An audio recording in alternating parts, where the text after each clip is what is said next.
U.S. President Donald Trump today denounced as an act of evil the Texas church shooting, but dismissed the need for guns control as he blamed a very deranged individual for the horrible incident that left 26 people dead.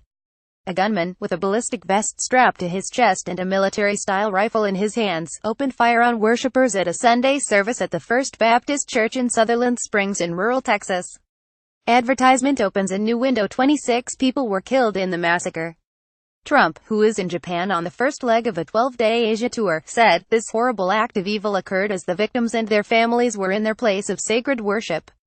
We cannot put into words the pain and grief we all feel, and we cannot begin to imagine the suffering of those who lost the ones they loved."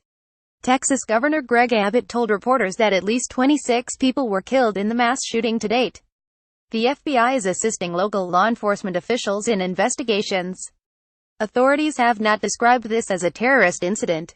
In dark times such as these, Americans do what we do best: we pull together. We join hands. We lock arms. And through the tears and the sadness, we stand strong, Trump said. He said his administration is providing its full support to the state and local authorities investigating this horrible crime. Advertisement opens a new window. I have spoken with Governor Abbott, and we offer our thanks to the first responders who ultimately stopped the suspect and rendered immediate and life-saving aid to the victims of this shooting. I will continue to follow developments closely, he said. All of America is praying to God to help the wounded and the families. We will never leave their side, said the U.S. president, who has constantly been in communication with Texas officials and other federal authorities. Later, responding to a question from the media about guns control in the wake of the shooting, Trump said the gunman had a mental health problem and that this is not a guns situation.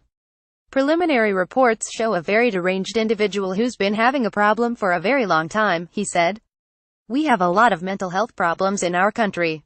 Trump said it was fortunate that another person on the scene had a firearm, otherwise it would have been much worse.